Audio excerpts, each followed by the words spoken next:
اسوہ حسینی رضی اللہ تعالیٰ عنہ شہید کربلا حصہ نمبر 7۔ دشمن کی فوج نے بھی حضرت حسین رضی اللہ تعالیٰ عنہ کے پیچھے نماز ادا کی اور تقریر سنی۔ حضرت حسین رضی اللہ تعالیٰ عنہ نے اپنے مؤذن کو اذان دینے کا حکم دیا اور سب نماز کے لیے جمع ہو گئے تو حضرت حسین رضی اللہ تعالیٰ عنہ نے فریق مقابل کو سنانے کے لیے ایک تقریر فرمائی، جس میں حمد و صلوات کے بعد فرمایا: اے لوگو، میں اللہ تعالیٰ کے سامنے اور تمہارے سامنے یہ عذر رکھتا ہوں کہ میں نے اس وقت تک یہاں آنے کا ارادہ نہیں کیا جب تک تمہارے بے شمار خطوط اور وفود میرے پاس نہیں پہنچے، جن میں بیان کیا گیا تھا کہ اس وقت تک ہمارا کوئی امام اور امیر نہیں، آپ آ جائیں تو امید ہے کہ اللہ تعالیٰ آپ کو ہماری ہدایت کا ذریعہ بنا دیں۔ میں تمہارے بلانے پہ آ گیا، اب اگر تم اپنے وعدوں اور عہدوں پر قائم ہو تو میں تمہارے شہر کوفہ میں جاتا ہوں، اور اگر اب تمہاری رائے بدل گئی ہے اور میرا آنا تمہیں ناگوار ہے تو میں جہاں سے آیا تھا وہیں واپس چلا جاتا ہوں۔ تقریر سن کر سب خاموش رہے۔ حضرت حسین رضی اللہ تعالیٰ عنہ نے مؤذن کو اقامت کہنے کا حکم دیا اور حر بن یزید سے خطاب کر کے فرمایا: تم اپنے لشکر کے ساتھ علیحدہ نماز پڑھو گے یا ہمارے ساتھ؟ حر نے کہا: نہیں، آپ ہی نماز پڑھائیں گے، ہم سب آپ کے پیچھے نماز پڑھیں گے۔ حضرت حسین رضی اللہ تعالیٰ عنہ نے نماز ظہر پڑھائی اور پھر اپنی جگہ تشریف لے گئے۔ حر بن یزید اپنی جگہ چلے گئے۔ اس کے بعد نماز عصر کا وقت آیا تو پھر حضرت حسین رضی اللہ تعالیٰ عنہ نے نماز پڑھائی اور سب شریک جماعت ہوئے۔ عصر کے بعد حضرت حسین رضی اللہ تعالیٰ عنہ نے ایک خطبہ دیا۔ میدان جنگ میں حضرت حسین رضی اللہ تعالیٰ عنہ کا دوسرا خطبہ۔ خطبے میں حمد و ثنا کے بعد فرمایا: اے لوگو، تم اللہ سے ڈرو اور اہل حق کا حق پہچانو تو وہ اللہ تعالیٰ کی رضا کا سبب ہوگا۔ ہمیں اہل بیت اس خلافت کے لیے ان لوگوں سے زیادہ حقدار ہے جو حق کے خلاف اس کا دعویٰ کرتے ہیں اور تم پر ظلم و جور کی حکومت کرتے ہیں، اور اگر تم ہمیں ناپسند کرتے ہو اور ہمارے حق سے جاہل ہو اور اب تمہاری رائے وہ نہیں رہی جو تمہارے خطوط میں لکھی تھی اور تمہارے قاصدوں نے مجھ تک پہنچائی تھی تو میں لوٹ جاتا ہوں۔ حوالہ ابن اسیر 19 جلد 4۔ اس وقت حر بن یزید نے کہا کہ ہمیں ان خطوط اور وفود کی کچھ خبر نہیں کہ وہ کیا ہیں اور کس نے لکھے ہیں۔ حضرت حسین رضی اللہ تعالیٰ عنہ نے 2 تھیلے خطوط سے بھرے ہوئے نکالے اور ان کو ان لوگوں کے سامنے انڈیل دیا۔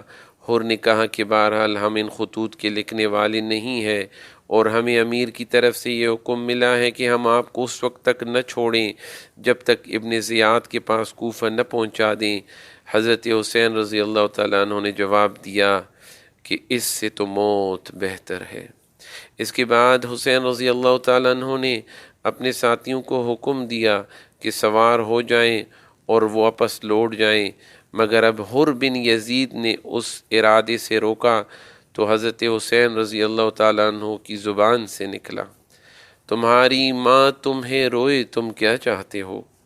حر بن یزید نے کہا: بخدا، اگر تمہارے سوا کوئی دوسرا آدمی میری ماں کا نام لیتا تو میں اسے بتا دیتا اور اس کی ماں کا اسی طرح ذکر کرتا، لیکن تمہاری ماں کو برائی کے ساتھ ذکر کرنا کسی قدرت میں نہیں۔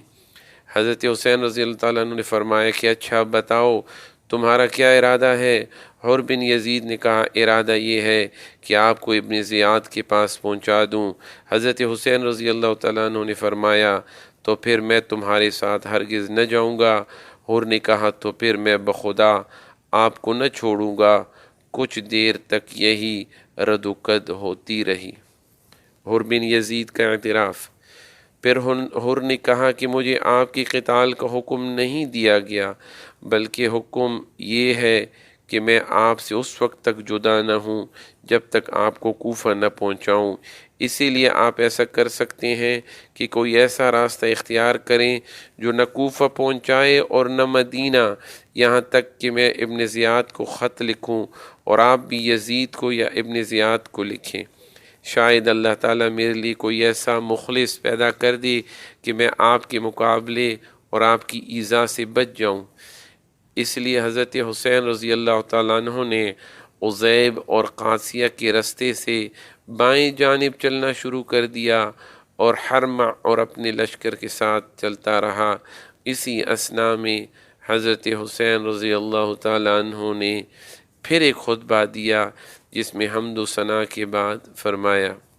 حضرت حسین رضی اللہ تعالیٰ عنہ کا تیسرا خطبہ: اے لوگو، رسول اللہ صلی اللہ علیہ وآلہ وسلم نے فرمایا ہے کہ جو شخص کسی ایسے بادشاہ کو دیکھے جو اللہ کے حرام کو حلال سمجھے اور اللہ کے عہد کو توڑ دے، سنت رسول صلی اللہ علیہ وآلہ وسلم کی مخالفت کرے، اللہ کے بندوں کے ساتھ گناہ اور ظلم و عدوان کا معاملہ کرے، اور یہ شخص اس کے لیے ایسے افعال و اعمال دیکھنے کے باوجود کسی قول و فعل سے اس کی مخالفت نہ کرے، تو اللہ تعالیٰ کے ذمے ہے کہ اس کو بھی اس ظالم بادشاہ کے ساتھ اس کے مقام یعنی دوزخ میں پہنچا دے۔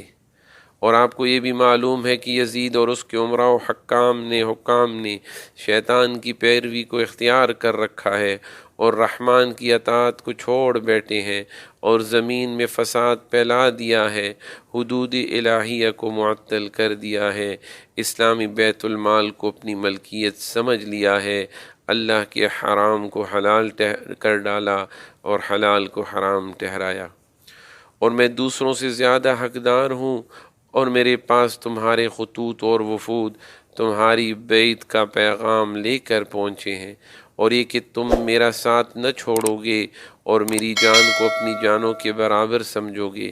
اب اگر تم اس بیعت پر قائم ہو تو ہدایت پاؤ گے۔ میں رسول کریم صلی اللہ علیہ وآلہ وسلم کی لخت جگر فاطمہ کا بیٹا ہوں۔ میری جان آپ لوگوں کی جانوں کے ساتھ اور میرے اہل و عیال آپ لوگوں کے اہل و عیال کے ساتھ، تم لوگوں کو میرا اتباع کرنا چاہیے، اور اگر تم ایسا نہیں کرتے بلکہ میری بیعت کو توڑتے ہو اور میرے عہد سے پھر جاتے ہو تو وہ تم لوگوں سے کچھ بعید نہیں، کیونکہ یہی کام تم میرے باپ علی رضی اللہ تعالیٰ عنہ اور میرے بھائی حسن رضی اللہ تعالیٰ عنہ اور چچا زاد بھائی مسلم بن عقیل رضی اللہ تعالیٰ عنہ کے ساتھ کر چکے ہو، اور وہ آدمی بڑا فریب میں ہے جو تمہارے عہد و پیمان سے دھوکہ کھائے، سو تم نے خود اپنی آخرت کا حصہ ضائع کر دیا اور اپنے حق میں ظلم کیا، اور جو شخص بیعت کر کے توڑتا ہے وہ اپنا نقصان کرتا ہے، اور قریب ہے کہ اللہ تعالیٰ مجھے تم سے مستغنی فرما دیں۔ والسلام۔ حوالہ کامل ابن اسیر۔ خود ابن یزید نے خطبہ سن کر کہا کہ میں آپ کو اپنی جان کے بارے میں خدا کی قسم دیتا ہوں، کیونکہ میں یقین کے ساتھ جانتا ہوں کہ اگر آپ قتال کریں گے تو قتل کیے جائیں گے۔ حضرت حسین رضی اللہ تعالیٰ عنہ نے فرمایا کہ تم مجھے موت سے ڈرانا چاہتے ہو، جو میں کہہ رہا ہوں اس پر توجہ نہیں دیتے۔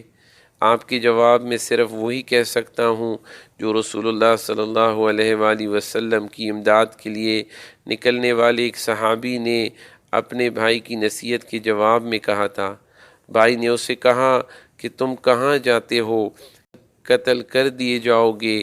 تو صحابی نے جواب میں یہ شعر پڑھا، یعنی میں اپنے ارادے کو پورا کروں گا اور موت میں کسی جوان کے لیے کوئی عار نہیں جبکہ اس کی نسبت خیر ہو اور مسلمان ہو کر جہاد کر رہا ہو۔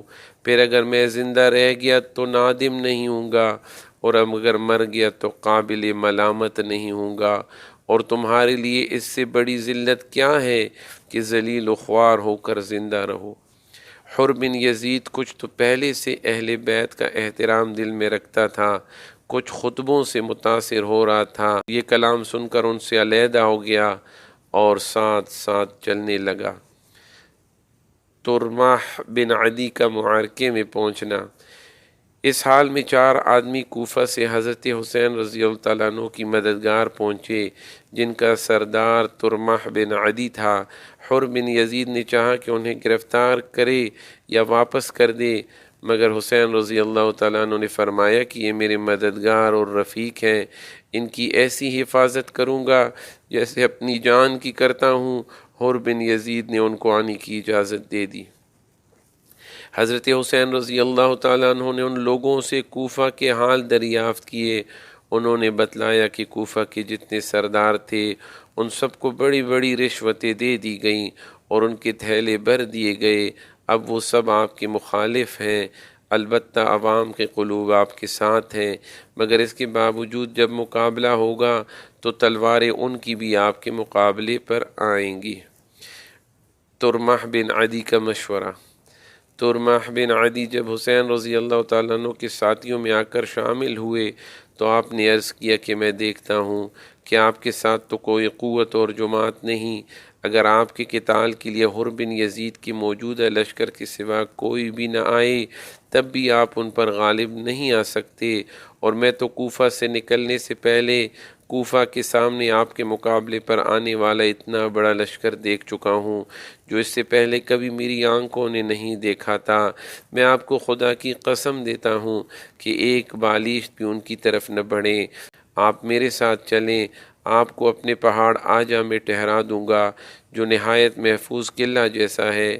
ہم نے ملوک غسان اور ضمیر اور لقمان بن منظر کے مقابلے میں اسی پہاڑ میں پناہ لی اور ہمیشہ کامیاب ہوئے۔